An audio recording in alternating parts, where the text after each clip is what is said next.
Which is why I left it in the park. So it is yours? Yes, of course it's mine. But you should have left well enough alone. I'm sorry, it's just that I thought you had forgotten it. No, I left the bag there intentionally. Now please, go back and put it on the bench where you found it. Well, all right.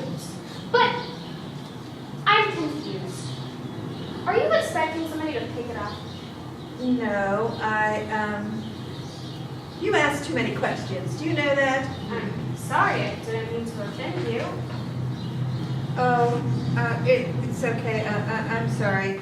I probably should have put the bag in the trash, but I just couldn't bring myself to put it in the trash. It just seemed so cold. So cold? Yes, so cold. I just couldn't bring myself to do it. I'm sorry, I don't understand. Nobody does. Nobody will. Well, why don't you try explaining it to me?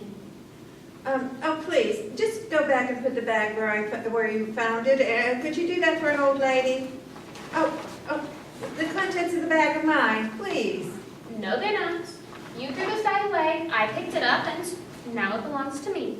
Oh, but, please, those photographs are very personal. Please, you're upsetting me. These are pictures of you and a man. Your husband. Yes, my husband, my late husband. Why would you be getting rid of these photos? Some of them are, why, they're gorgeous. Yes, they are beautiful, just beautiful. So, why would you throw them away?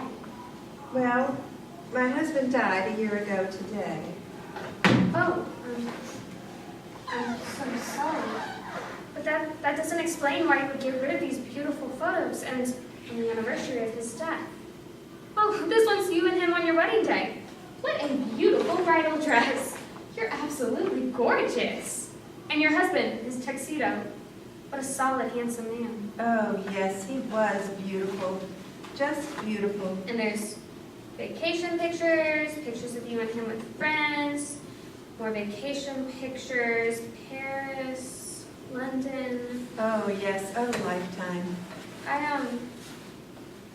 I don't see any photos of children. No, we couldn't. It was just him and me. It was enough. I see. Well, do you have photos of do you have copies of these photos at home? Is this it? Is No, this? those are the only copies. He was a bad husband then? Oh, no, I told you, he was wonderful. He was perfectly wonderful. And he loved me. He told me so. I love you, he would tell me every morning. Oh, and they weren't empty words either. I mean, he really meant it. And he showed me in so many ways. And I loved him. The problem is, I still do. I know it's none of my business, but if you still love him, why would you want to get rid of these photos? Because they're too painful. About 5 months after Jeffrey died, I found myself, oh God, I can't remember what he looks like. His sparkling brown eyes and the wrinkles that came around them with the years. And his broad nose, he always wanted to get it fixed but never got around to it. he became comfortable with that big old nose, and I loved that big old nose. He had such silky hair, and I used to love to stroke it. So I dug out these old photos and remembered exactly what he looked like. And I remembered the good times we had, the good times, and a few bad. And I began to cry. But that's perfectly normal. My mother died when I was very young, and I too thought that I would forget what she looked like. So I did what you did. I dug up the photos, and they are vivid reminders of the people we lose. I still look at them. But I began to look at them every day, and the tears would just fall on them. But that's perfectly normal. Oh, no, it can't be. No, it shouldn't be. Life can't be like that. I mean, I need to get on with my life, whatever's left of it. So I decided that I needed to get rid of them. But I couldn't put them in the trash, could I? I mean, that would be disrespectful to Jeffrey. I see. Well, Jeffrey and I met at this park. So you can just leave the bag here. This bench will do. Well, all right, but on one condition, that you call me and meet me for coffee. Well, what for? Well, I don't know, but I assume that if you intend to get on with your life, you probably intend to take something up. Quilting, perhaps, or charity work, a reading club. We can talk about it when you meet me for coffee. Oh, I don't know. I mean, I do quilting. Oh, you do? I thought that was an old lady's hobby. Oh, no. Oh, not at all. I belong to a guild. I'd say about a third of the members are under 40, and 2 of them are men. Oh, really? Yes, and it's so relaxing and creative. You know, doing something beautiful with your hands, making new friends, meeting new people. One of the ladies there introduced me to her brother, and that man became my husband. Oh, nice. So it's a deal? Oh, I don't know. You don't have a choice, you know. I'm not giving you one. It's part of my extortion. Oh, okay, I suppose so. No. You have to promise to call me. All right. Promise on your husband's memory? You drive a hard bargain, young lady. Oh, Jenny Jenkins. There was a country western song about a gal named Jenny Jenkins. Oh, yes. One of the older members of the club pointed that out to me. Will you wear pink? Oh, my dear. Oh, my dear. Will you wear pink, Jenny Jenkins? Oh, my gosh, I haven't heard that song in ages. I just love those old country western songs. Well, maybe one of these days I'll sing the rest of it to you. You won't throw the card away, and you will call me? Oh, I already promised. Call me!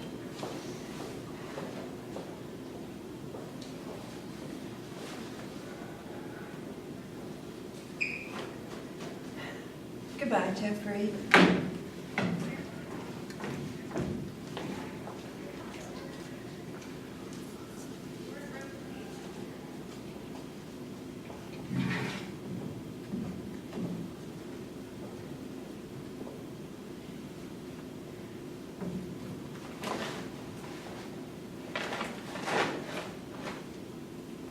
Call me.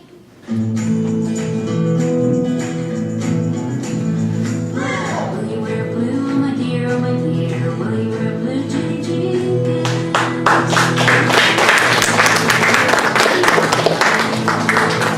Sing the music across the road, find me. Roll, Jenny Jenkins, roll. Green. Will you wear green, oh my dear, oh my dear? Will you wear green, Jenny Jenkins? No, I won't wear green. It's the color of a bean. I'll buy me a folding, rolling, tilly, sticky, double, use the cards, roll, find me. Roll, Jenny Jenkins, roll.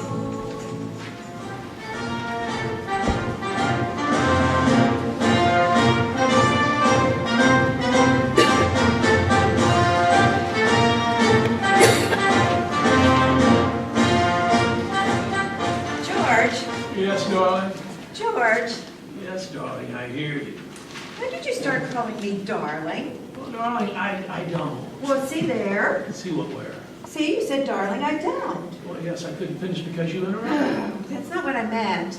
Well, what then? Well, when you would ask me out, when we were... Yes. Yeah, but when we were dating. Well, yes. Oh, when you were dating, you would say, Yeah. George, stop interrupting me and let me finish. Sorry, darling. Where was I? When you asked me out, Oh, yes. When you would ask me out, you would say, Barbara, would you like to go to a movie show with me on Friday night? yes, on the weekends or sometime weekday after work. Well, you don't say that anymore, George. Nobody does. What? Nobody does, darling. Nobody says movie show anymore. Well, I do. It dates you. It's old-fashioned. Well, what do they call it? They call it the movies or the flicks. And some people like Barbara Streisand, you know, people who need people. Are the most dislikable people in the world. Whatever you mean, darling. Well, I hate her, George. Who? Barbara Streisand, George. Really? Yes, especially Really? now. What do you mean? Well, for one thing, she doesn't like our Sonny boy, especially now that he's in the White Well, House. she's a pointy-headed liberal, darling. Well, no kidding. But that's a recent thing. She doesn't like our Sonny boy. Your point? Well, you said that you've always hated her. Oh, yes, George. She doesn't know how to spell her name. Never has. Barbra. What's that shit, huh? Now. Oh, it's true. Well, she's a stupid pointy-headed liberal. Well, what does she call it? What? A movie show, George. What else were we talking about? Oh, lots of things, darling. Barbara Streisand, how she spells her name. She doesn't like our Sonny boy. Oh, George, cut that out. Do you know what I meant? Sorry, darling. What does she call it? People I've heard call it a flick, a film. Nobody calls it a movie show anymore, darling. It's old-fashioned. Whatever do you mean? You used to, I suppose, calling me by my Christian name is old-fashioned as well. Barbara. Yes, George? No, I say your name, your Christian name is Barbara. Well, of course it is, George. It always has been. Good grief. Sorry, darling. You used to call me by my name, Yes, Barbara. my Christian name, and now you call me Dora. You object to that? No, of course I don't object to that. Well, Oh, put that newspaper down, George. what? George, listen to me. Put that newspaper down. What? Oh, George, you're driving me nuts. Oh, I'm sorry, darling. I don't mean to. Oh, I know you don't, George, but sometimes you do. Sometimes, Why do you insist on using my name? George? Yes, darling?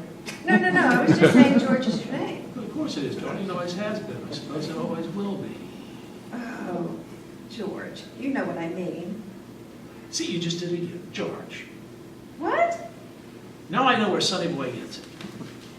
The nation of Africa. What? He referred to it as the nation of Africa. Didn't we take him on one of those trips? No, he said he'd rather play golf. Not over my dead body. What? He said the Democrats would do something not over my dead body. And? That's not English. It should be over my dead body.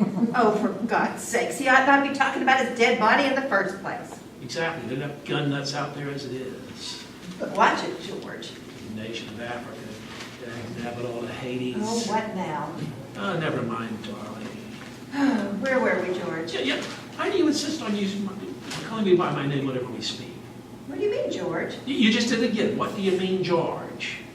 Yes, I know. I said it. I was here when I said it. Why use my name at all? There's nobody else in the room, darling. What? There's no question but that you were speaking to me. There's nobody else in the room. Darling. What?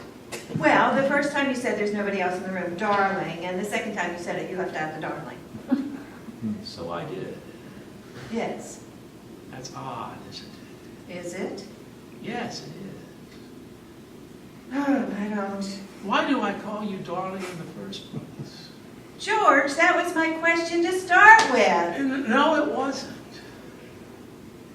What? Yes, it was, George. I don't know. I asked the question. No, it wasn't, darling. You didn't. You said, George, when did you first start calling me darling?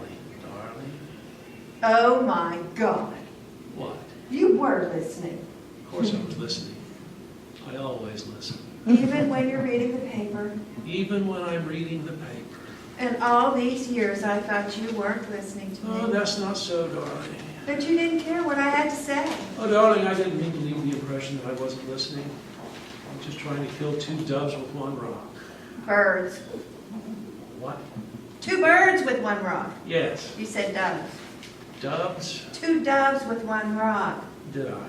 Yes. Now I know where Sonny Boy gets it. Most imports come from abroad. Oh, good night, nurse. Of course they do. Oh, my. You're right. Yes.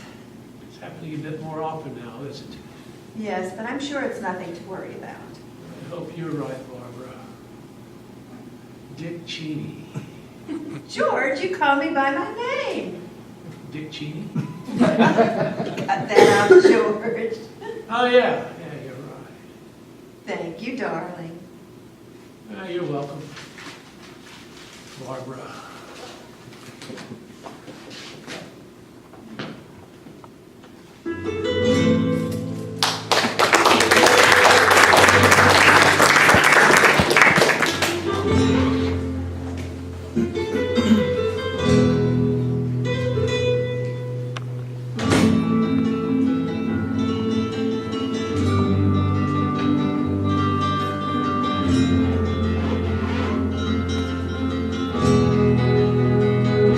My name is Lupita. I was their maid for more than 50 years. Maid.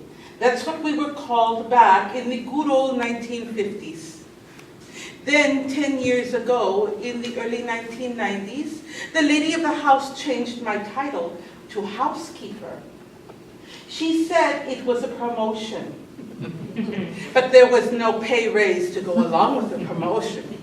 I was still making way less than minimum wage. Still, this housekeeper, well, that was real progress, huh? At least it was progress in the eyes of the missus.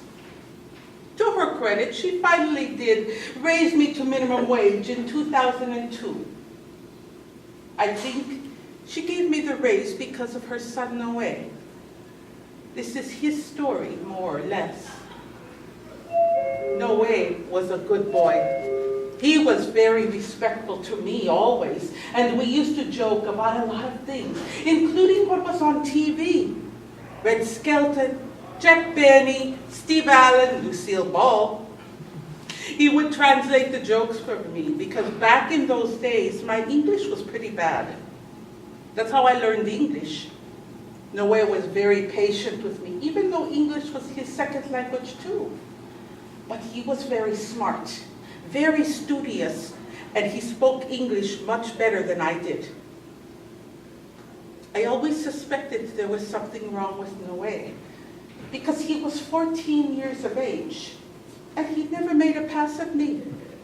And in those days, I was, well, it's not the word they used back then, and I know you'll find it hard to believe since I'm in my early 70s now, but yeah, I was pretty hot. Noé was an only child, and sometimes his cousins would come over, and they were all more or less around the same age, 14, 15, and feeling their huevos. They were always high from smelling and overdosing on their own hormones. And the cousins would try to touch my tetas or my nalgas. Noé never did. And once he caught one of his cousins trying to touch me, and he threatened to tell the boy's mother, and that was the end of that. It was around that time that I found Noé's stash. And I don't mean drugs. I was cleaning his room, and I looked at the bottom of one of his drawers. And there it was.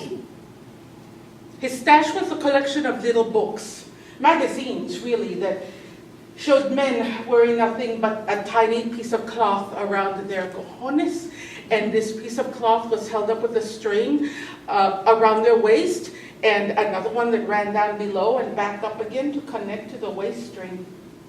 This cloth was very flimsy, very transparent, and you could tell what was underneath. Its size and shape, well, everything. The magazines pretended to be about bodybuilding. But it was clear to me this was not about muscles, at least not arm and leg muscles. I thought, this is pornography. Pornography for deviants. And when I found the magazines, I was mortified and disgusted and very worried for Noé because I thought he was becoming a degenerate. I confronted Noé. I told him I found his stash, and at first he turned red. And then when he thought about what might happen to him now that his secret was out, he began to cry. I have to tell your mother, I said. Thought he was going to faint. He lost the ability to breathe, and I had to sit him down and bring him some water. After he became a bit more composed, he pleaded with me, please, please don't tell Mama, please don't tell Papa. But you're in trouble, I said. You're going to hell, you need help. He said, I will destroy these magazines, I promise. He looked so helpless and so all alone and so sincere that I agreed not to tell his parents. But the more I thought about it, the more I realized my primary duty was to his parents. I broke my promise. I showed his parents the little books and they were shocked. Mr. Gutierrez, I thought he was going to have a heart attack, and Mrs. Gutierrez broke down. They dismissed me from the room. I didn't know what to do with the magazines, so I returned them back to Noé's drawer. I could hear his parents in their room, crying and shouting, angry and shocked. And then came the worst. They blamed each other for Noé. He accused her of coddling him. You do everything for him, he shouted. You've turned him into a mama's boy and now he's a joto. She turned right around and lit into him. You're never home. You're always working, working, working. And at night, you're out drinking with your friends. He doesn't have a good male role model to look up to. And he turned it right back on her. He doesn't need me, he said. He has his own special male models to look up to. And so it went. I walked away. I had violated a promise. I had split up a good, loving family, and now here I was eavesdropping. I was a worthless human being. After that, Noé kept his distance. He stopped joking with me. He stopped watching TV with me. He stopped translating the shows for me. I asked him once why Lucy and Desi slept in separate beds, and he just ignored me. I thought eventually he would forgive me, but he never did. And I began to miss our wonderful moments together. He grew up around me, but he grew up without me. After a few years, he went off to college and then to medical school. He became an obstetrician. Noé moved to Los Angeles, and the family said he had a good practice there. Some big Hollywood stars with his patients. And every now and then I would see his photo in the magazine partying with famous people. He never married, so I became convinced that he was not normal, that he was gay, which I learned is what you call people who used to be called degenerate. And then my grandson told me he was a homosexual. And it was my turn to cry and to shout because He was my only grandson and I loved him so.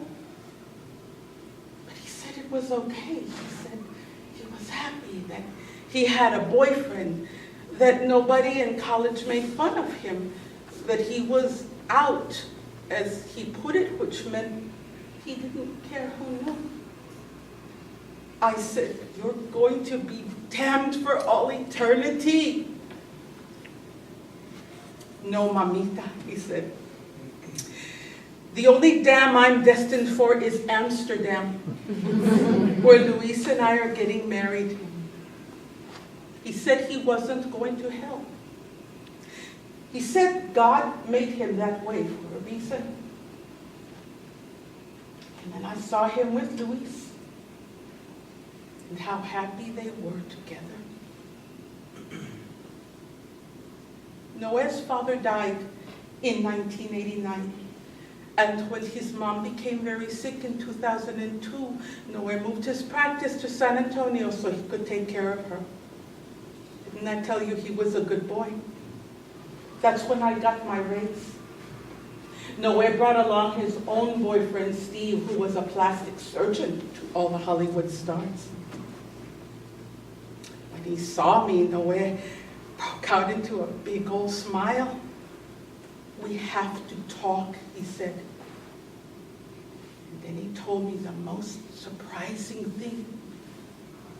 He said, Lupita, I want to thank you from the bottom of my heart for not telling my parents what you found in my drawer back then. I had to sit down, and he sat down with me. I felt like he must have felt more than 50 years ago, out of breath and unable to talk. He said my parents would not have known how to handle it back then. The times were wrong. Who knows, maybe Dad would have kicked me out of the house, and then where would I be? Thank you for keeping your promise to me.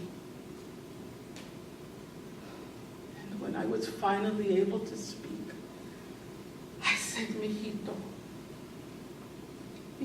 to my great shame, I broke my promise the same day I made it. I told your parents, I showed them the little magazines. Did they not say anything to you?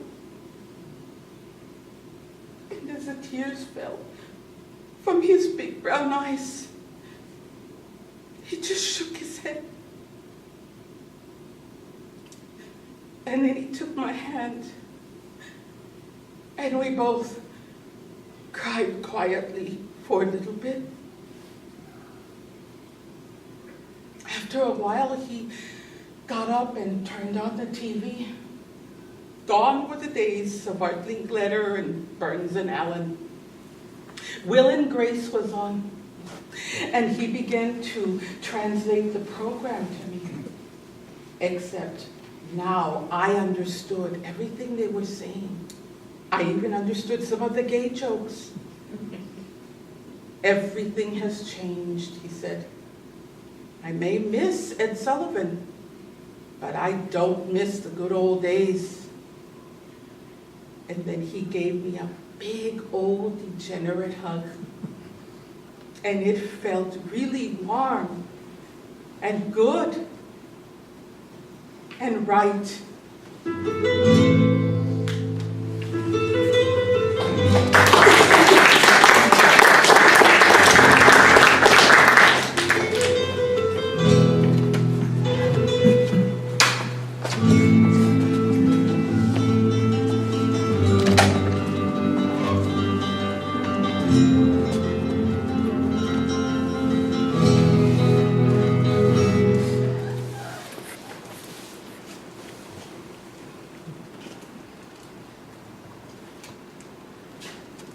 Welcome to the Twilight Zone.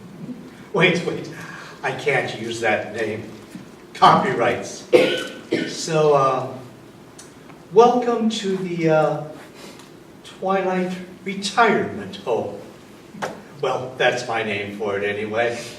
It's really called Plymouth Rock House. They don't like to say retirement here. And they sure don't like to say home. Oh Lord, no, not home. Here it's all about euphemisms, as you'll see. That couple over there is moving in today. Good morning, Chloe. Hi, RJ. I'll see you later. See ya. So we serve breakfast from 7 to 10. Lunch starts at 11:30 a.m. and dinner is at 5. Is the price of meals included in the rent? Yes. Oh, that sounds good, doesn't it, honey? It's very reasonable, yes. So how do we pay our rent? Oh, it's already been taken care of. What do you mean? Oh, well, it comes out of your joint banking account. I don't remember signing anything like that. You did. You just don't remember. We handled it when you registered. Completely slipped my mind. Me too. Good thing we forgetful old fools are moving into a retirement home, eh? We don't like to use the word retirement here. We call it Plymouth Rock House. We don't use that other word. Home? Well, don't worry about that. Rent business, a lot of our tenants are forgetful. So tell me something. Anything. What's the average age in this old folks home? We don't call it an old folks home either. Well, you can call it what you like, but honey, it's still an old folks' home. Oh, I can tell that you and I are going to get along very well. You're a feisty lady, aren't you? Oh, I don't like to be called a feisty lady. I'm so sorry. I prefer to be called a feisty broad. As I said, we are going to get along famously. Now, as to your question, Mr. McClure. And I don't like to be called Mr. McClure. I prefer to be called Jeff. Of course. The average age here is 84. You'll be among our youngest tenants. We have a good contingent of residents in their 70s, a number in their 80s and 90s. We even have 5 people who are centenarians. The youngest person here is 52. 52? That's awfully young. Yes, well, he retired early. He made a bundle in the stock market or something and decided to move here. Well, I was wondering how we were able to get an apartment so soon, so what happened? We don't like to talk about our previous tenants. Let's just say that Mr. Billington moved on. She means he died. Oh, don't get me wrong. It's no secret that, well, he's gone. The other tenants would have told you anyway, but yes, Mr. Billington passed. Ha! He passed. He passed on. He passed away. He's no longer with us. He went on to his great reward. Stop it, Jeff. He answered the call from God. My God, Jesus needed another angel in his heavenly choir. I don't know why, though. The poor jerk couldn't sing a note. Lord, why don't people just say what they mean? He died, period. She died. That's all she wrote. What are you going to say when I die? Oh, the fat lady finally sang. Good grief, why all the euphemisms? When did dead become a 4-letter word anyway? Well, we've learned here that people have a hard time accepting death, even when they're in their 90s and 100s. Nobody wants to die, you know. Yeah, you got that one right. And we humans, we love to hold on to dear life. She got that one right too, Jeff. Sometimes it just takes a while to get used to the idea. What idea? Come on, what idea? Oh, don't be so hard on her, honey. She's just doing her I job. want to know if she can say it. Honey, leave her alone. I can say it. The idea of dying. See, I can say it. Okay, look, I don't mean to be argumentative. I just like directness. And I understand that it takes a while to get used to the idea that everything is slowing down, that every organ in our body is thinking of shutting down. And man, sometimes I feel it too. That's why we use the euphemisms. They don't hurt anybody. It's a hell of a thing growing old. What was it Betty Davis said? Growing old is not for sissies or something like that. I prefer to quote what Frank Sinatra said. Some totally unprepared young reporter asked him on his 75th birthday what his thoughts were at that moment. Old Blue Eyes turned to her and said, "The golden years can kiss my..." Jeff! You promised not to use any more of those 4-letter words when we moved in here. Eloise, that word has 3 letters. Yeah, whatever. Well, old Frankie got it right, you know. But then maybe you don't know. You have a lot of decades ahead of you. Oh, he's not usually this cantankerous, Chloe. Jeff is nearly always a kind man. I know that. You'd be surprised how many times I have this exact conversation with our new tenants. Well, I'm glad we're not the only ones. So we got Mr. Billington's apartment because he died. We had a lovely memorial service for him in the auditorium. He'd made a lot of friends here, and they all came. Oh, I bet that was a blessing for his relatives. So how many of his family were able to come? Well, none, actually. None?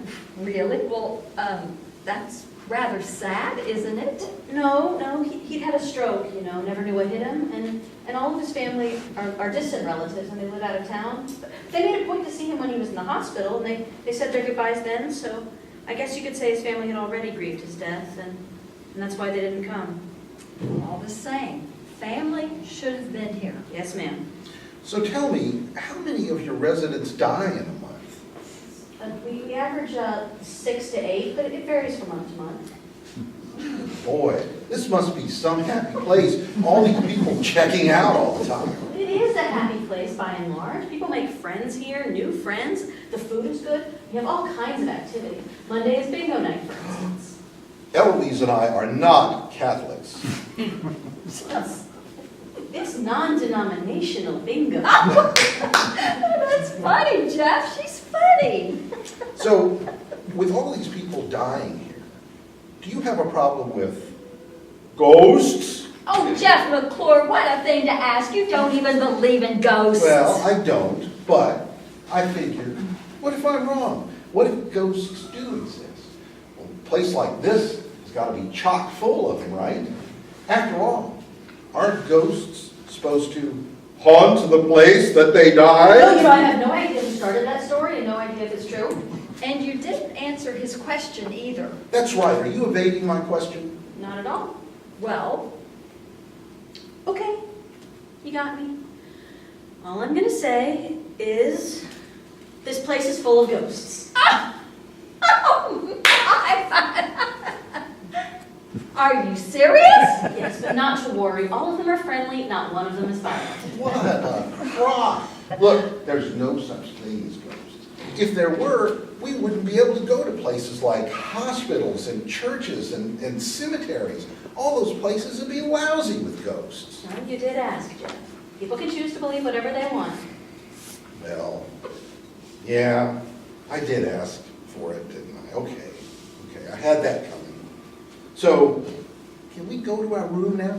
The cleaning lady's done with your apartment. You can go right on up. Oh, what about our furniture? As discussed during registration, we furnished the apartment with the pieces you said you needed, and we followed your schematic.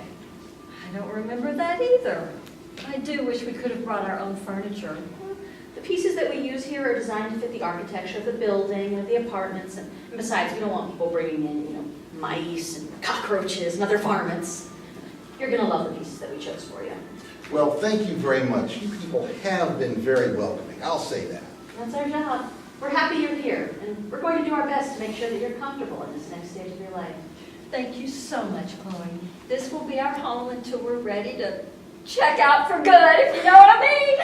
Cut it with the euphemisms, okay, Eloise? Oh, go on, you irascible brute. Let's go see our new apartment. Never ceases to amaze me What does? how clueless they are. Don't be so hard on them. You figured it out right away, but not everybody's as sharp as you are. How did you figure it out anyway? It really wasn't difficult. I saw Peter Madden in the library. I read his obituary 2 months earlier. I remembered that, even though I couldn't remember my own death. Let's see. Well, yes, you died in a terrorist bombing. 1 second you were alive, the next you were dead. Well, that's why you were sent here. If you'd been conscious for a while after the explosion and then died from your injuries, you would have gone directly to the other side. Same thing with Jeff and Eloise. They died of smoke inhalation in their burning apartment. They were asleep when it happened, so there was no anticipation or preparation for death in their case either. How long do you think it'll take for them to figure it out? No telling. Everybody's different. When do I get to go over to the other side? Our next group goes tomorrow. And you'll be in that group, and they tell me you're going to love it. And what about you? When do you get to go? Oh, I'm not dead. I just work here. No, they need a living person to take care of the paperwork and everything. I plan to live a good, long life. Maybe die when I'm your age, or preferably older. Damn terrorists. Don't care whether they kill the old or the young. It's going to take her a while. It always does with the young. They think they're going to live forever. Don't you?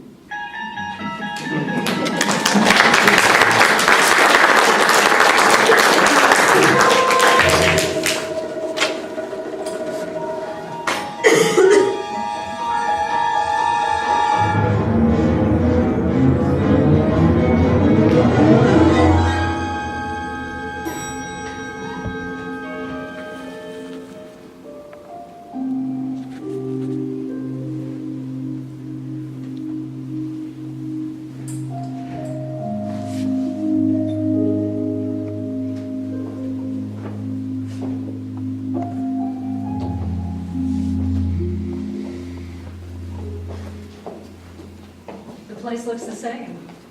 Yes, I don't think I've changed a thing. No. Wait, is that silver candle holder new? No, you bought that in Tasco, remember? The year we toured Mexico? How could I forget? Why does it look so different? I put a candle in it. Well, I loved it for the silver. I bought it for the silver. Yes, the silver. You liked it too, but you always saw it as a candle holder. Candle holder that just happened to be made out of silver. It looks beautiful, Harry. So do you, Susan. You're sweet to say that. Oh, I mean it. You look like you lost a little weight. Thanks. Thanks for noticing. You always knew how to give a girl a compliment. So, how are the boys? Oh, great. Just great. Huntley had stomach troubles a few months ago. Turns out he had been eating all the dried flower arrangements. He's looked a little puny for a while, but he's fine now. Oh, briefly, he's perfectly healthy, fat and sassy. Do you remember when you said they'd be our last cats? I do. Do you still feel that way? Yes. Especially now, ever since the past 2 or 3 years, my arthritis has kicked up a bit more. Every day it seems harder to bend and feed them and clean their cat boxes, wipe up their hairballs or throw-ups. Besides, after they're gone, assuming I outlive them, why would I want to bring another young cat in the house? A young cat who would outlive me. Would he understand that I've died? Where would he go then? Do cats even understand death? Does anybody? And since I only adopt rescue cats, would he think another asshole human being has abandoned him? No more cats for me. You thought this out, haven't you? You're right, as always. So, what's up? How's Donnie? Fine. At least I suppose he's fine. You suppose? He left me 8 months ago. Oh, really? Donnie left you? Huh. Bastard. The bastard? Really? Tell me, what'd you call me when I left you for Donnie? I called you other things. You managing okay? Managing. Yes, I suppose I am managing. I mean, what happened with Donnie? I mean, if I may ask. You may. I grew old. You were old before you met him. Thanks, Harry. You know what I mean? I wasn't trying to be cruel. You believe me, don't you? I suppose. You suppose a lot, I suppose I did. I mean, Donnie is 20 years younger than you. What did you expect? What did he expect? Well, he was 20 years younger when we met. It didn't seem to matter to him at the time. So what happened? My hair started turning white. Your hair started turning white way before you met Donnie. Yeah, I met my hair down there. Down where? Oh, down there. Your hair started turning white down there. Oh my God, oh my God, oh my God. This is fucking funny. Oh, yes it is. It's fucking funny. What happened? He suddenly realized your pussy was turning white?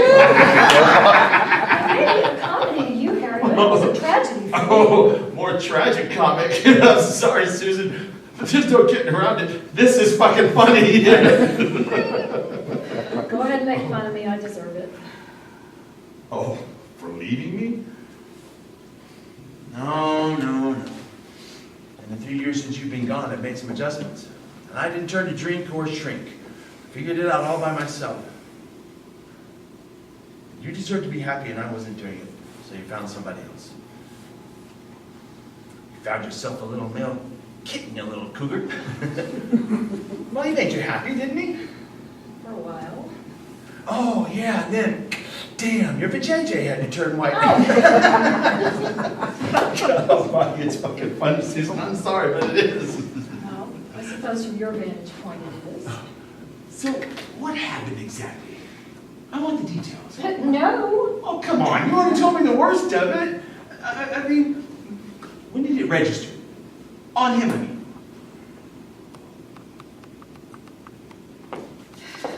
We only made love at night, you know.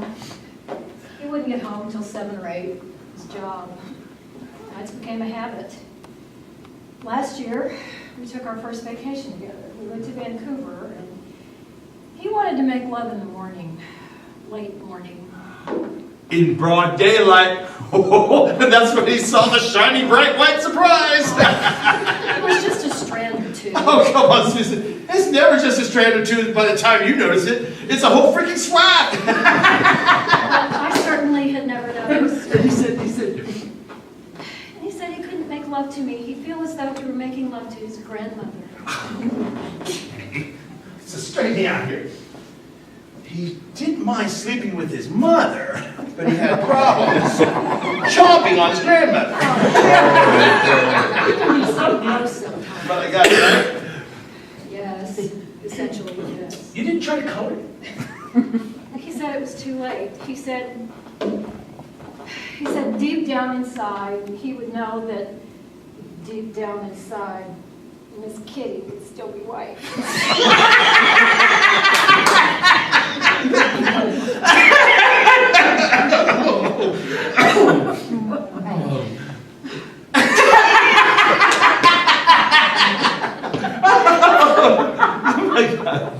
Oh, God.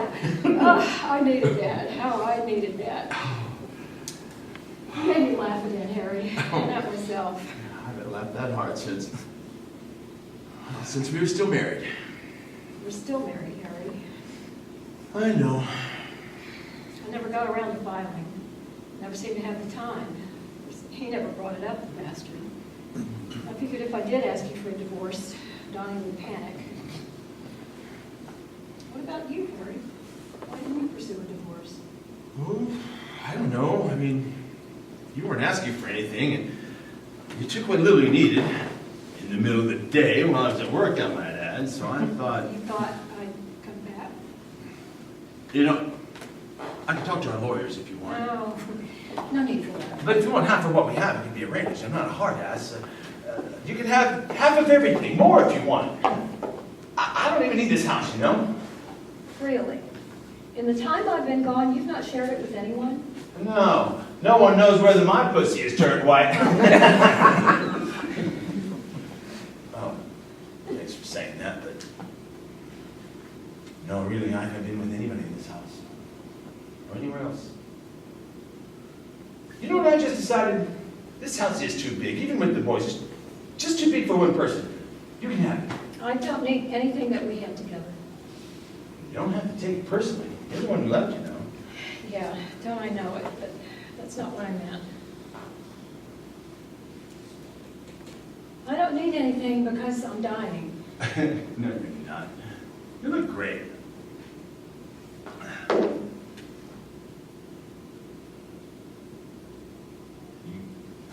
You're dying?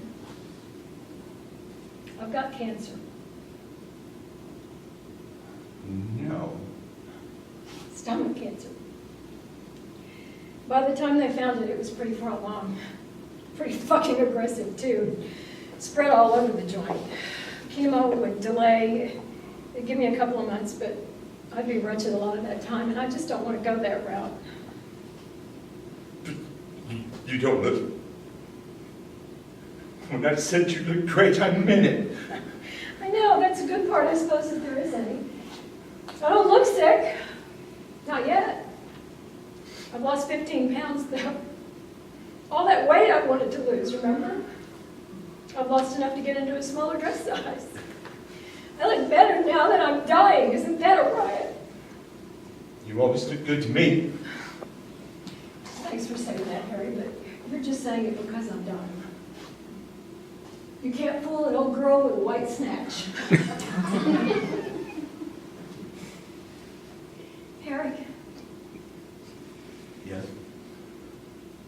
my rent's due the first of the month. I'll pay for it. You don't have to worry about it. I'll take care of everything. Open your eyes, Harry. I want to give up the apartment. I want to move in here with you. I see. I want you to take care of me. I promise not to be too big of a burden. I want to die here, quietly, peacefully, with you. I see. Is there a problem? No, I was just thinking that's all. Harry, there's somebody else in your life, isn't there? No, buddy. There isn't. It's just me and the boys. The last cats. Yes. They missed you, you know. They missed you terribly.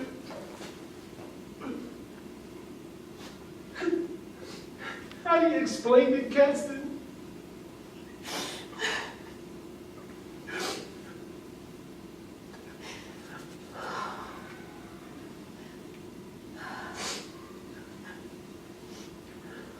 Harry, Yeah. would you like that candle? Sure.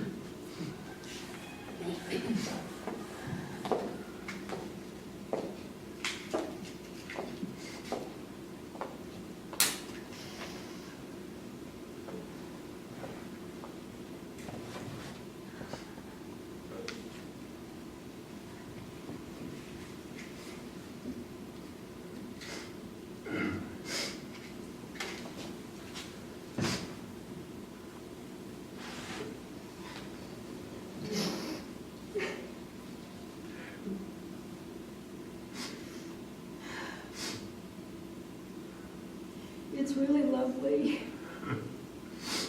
It is, isn't it?